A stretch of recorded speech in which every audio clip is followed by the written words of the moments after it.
Who needs this game more? Lane Kiffin or Brian Kelly? Steven Willis, Locked On Ole Miss, is here. This is how I look at it, Steven. And I don't think I quite know. I think I know that Brian Kelly needs this one more. Because Brian Kelly has larger external pressure and questions. And now you look at their win against Clemson, it looks much less impressive.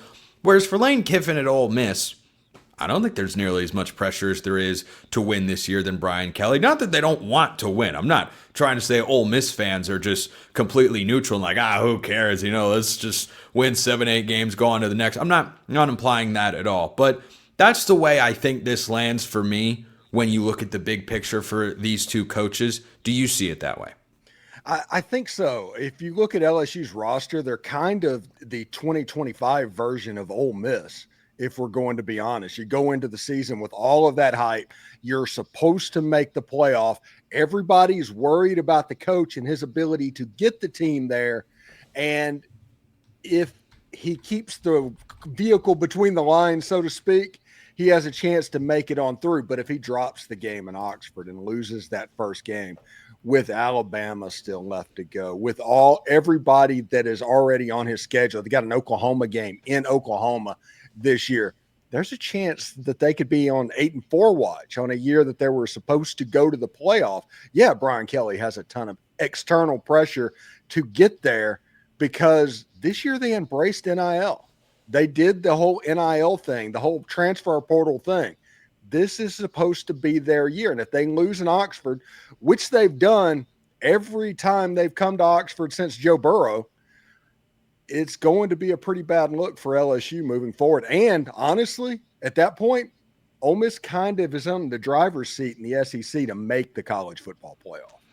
Ole Miss had what I would definitely describe as a good vibes game last week on my 5-point scale, because that's a good football team in Tulane. I am not somebody, I see this all the time, and I actively try to avoid it here on the show, Steven, where going into a matchup, we think one thing about this team, one thing about the other team, and then the outcome happens and, well, this team wasn't actually that good. Now, you can say that about Clemson at the moment, sure, but I don't feel that way about Tulane. I don't feel that way about Indiana's win over Illinois. I look at that and go, oh, wait, that was incredibly impressive. Illinois is a good team. So Ole Miss just steamrolled Tulane last week that had already picked up 2 Power 4 wins earlier this year. Went into Oxford. Jake Retzlaff had been playing good ball.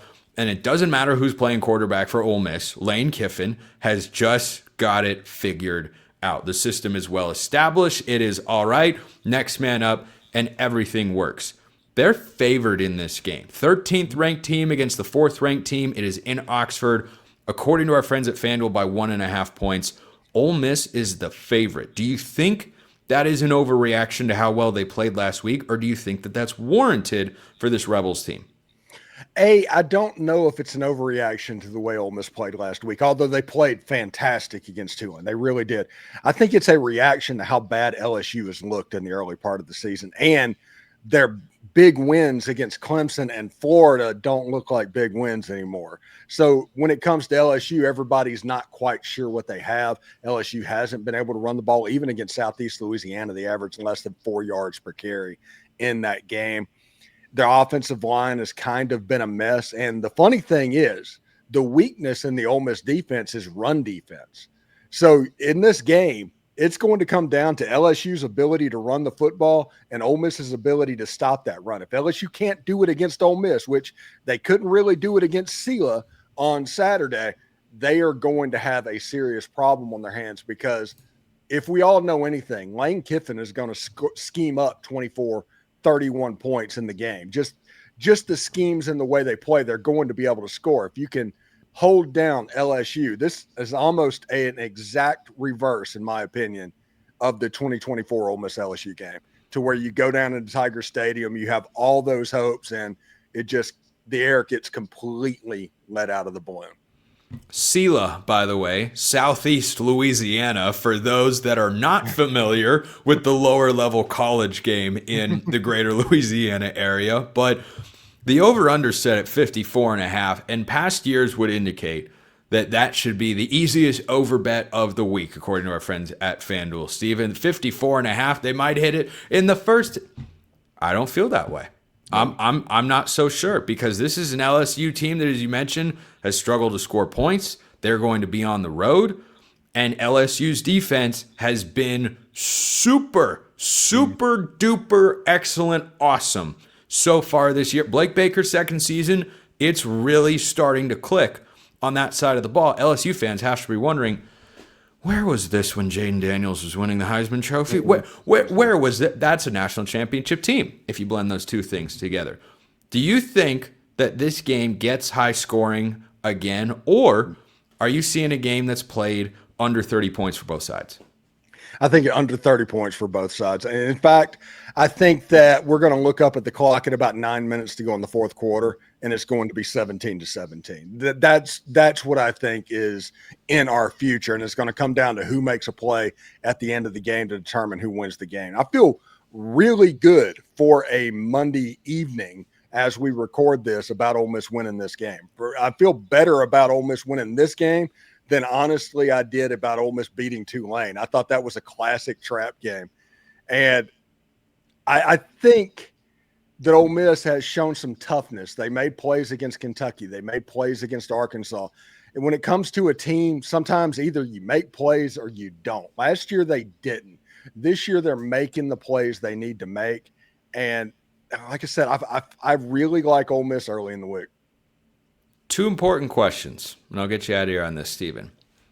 Who's going to play quarterback this week, number one? And number two, does it even matter? I don't know that it matters, honestly, as crazy as it sounds. I think, and this is just me talking, it's going to be Trinidad Chambliss. Now, at Lane Kiffin's press conference on Monday, he said that Austin Simmons is his starter if he is 100% healthy. So the question becomes this week, is Austin Simmons going to hit 100% healthy? I'm skeptical, I guess we could put it.